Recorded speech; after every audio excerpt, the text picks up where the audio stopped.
आज हम करने जा रहे हैं हिंदी की बुक साहित्य सागर क्लास 9th। उसका करेंगे लेसन नंबर 2 काकी। उस दिन बड़े सवेरे शामू की नींद खुली तो उसने देखा कि घर भर में कोहराम मचा हुआ है। उसकी माँ नीचे से ऊपर एक कपड़ा ओढ़े हुए कंबल पर भूमि शयन कर रही है और घर के सब लोग उसे घेर कर बैठे बड़े करुण ढंग से विलाप कर रहे हैं। लोग जब उमा को शमशान ले जाने के लिए उठाकर ले जाने लगे तब शामू ने बड़ा उपद्रव मचाया। लोगों के हाथ से छुटकर वह उमा के ऊपर जा गिरा। बोला, काकी सो रही है, उन्हें इस तरह उठाकर कहाँ ले जा रहे हो? मैं न जाने दूंगा। लोग बड़ी कठिनता से उसे हटा पाए। काकी के देह संस्कार में उसे जाने न दिया। एक दासी राम राम करके उसे घर पर ही संभाले रही।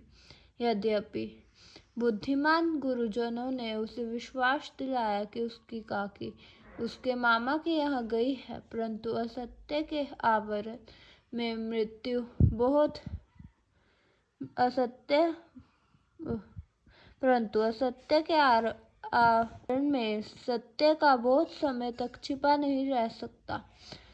आसपास के अबोध बालकों ने मुंह से ही वह प्रकट हो गया। वह यह बात उससे छिपी न रह सकी कि उसकी काकी कहीं नहीं ऊपर राम के यहाँ गई है। काकी के लिए कई दिन तक लगातार रोते रोते उसका रुदन तो क्रमश शांत हो गया, परंतु शोक शांत न हो सका। वर्षा के अनंतर 1-2 दिन में ही पृथ्वी के ऊपर का पानी तो अगोचर हो जाता है, परंतु भीतर ही भीतर उसकी आर्द्रता जैसे बहुत दिन तक बनी रहती है, वैसे ही उसके अंतःस्थल में वह शोक जाकर बस गया था। वह प्राय अकेला बैठा बैठा शून्य मन से आकाश की ओर ताका करता।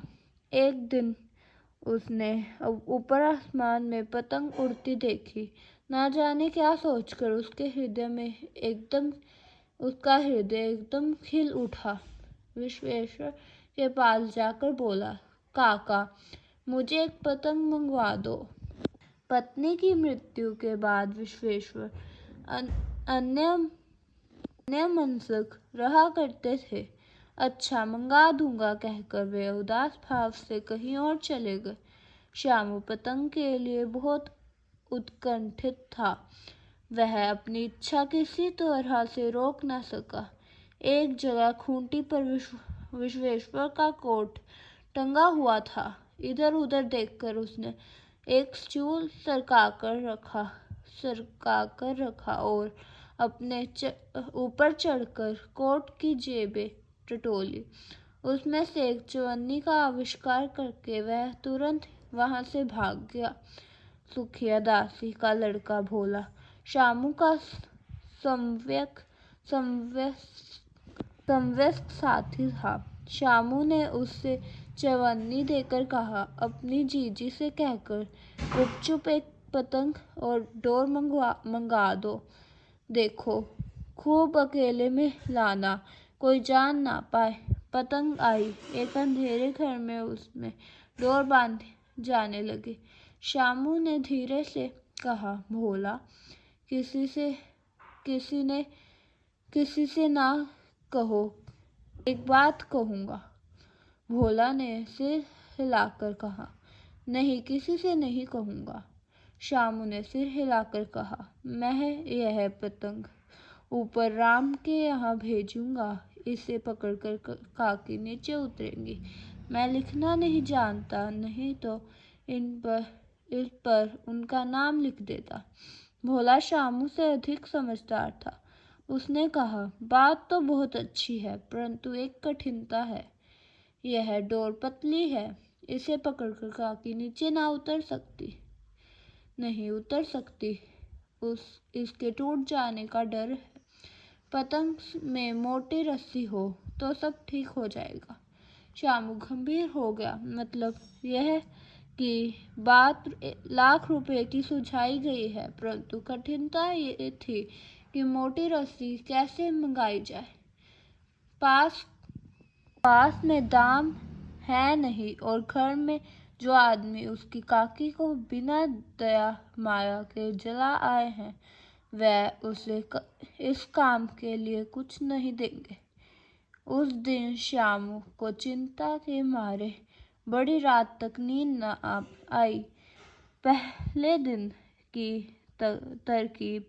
दूसरे दिन उसने विश्वेश्वर के कोट से 1 रुपया निकाला, ले जाकर भोला को दिया और बोला, देख भोला, किसी को मालूम न होने पाए, अच्छी अच्छी 2 रस्सियां मंगा दे। 1 रस्सी ओछी पड़ेगी।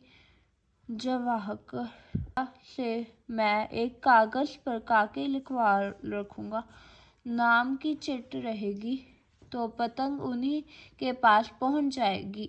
2 घंटे बाद प्रफुल्ल मन से शामू और भोला अंधेरी कठोरी में बैठ बैठ पतंग में रस्सी बांध रहे थे। अकस्मात शुभ कार्य में विघ्न की तरह उग्र रूप किए हुए विश्वेश्वर वहां आ घुसे। भोला और शामू को धमकाकर बोले, तुमने हमारे कोट से रुपया निकाला है। भोला सकपकाकर एक ही डांट में मुखबिर हो गया। बोला, शामू भैया ने रस्सी और पतंग मंगवाने के लिए निकाला था। विश्वेश्वर ने शामू को 2 तमाचे झड़क कर कहा, चोरी सीख कर जेल जाएगा। अच्छा, तुझे आज अच्छी तरह समझाता हूँ। यह कहकर फिर तमाचे जड़े और कान मलने के बाद पतंग फाड़ डाली। अब रस्सियों की ओर देखकर कहा, यह किसने मंगाई? भोला ने कहा, इन्होंने मंगाई थी।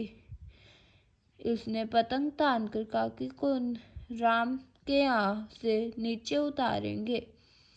विश्वेश्वर हतबुद्धि होकर वहीं खड़े रहे।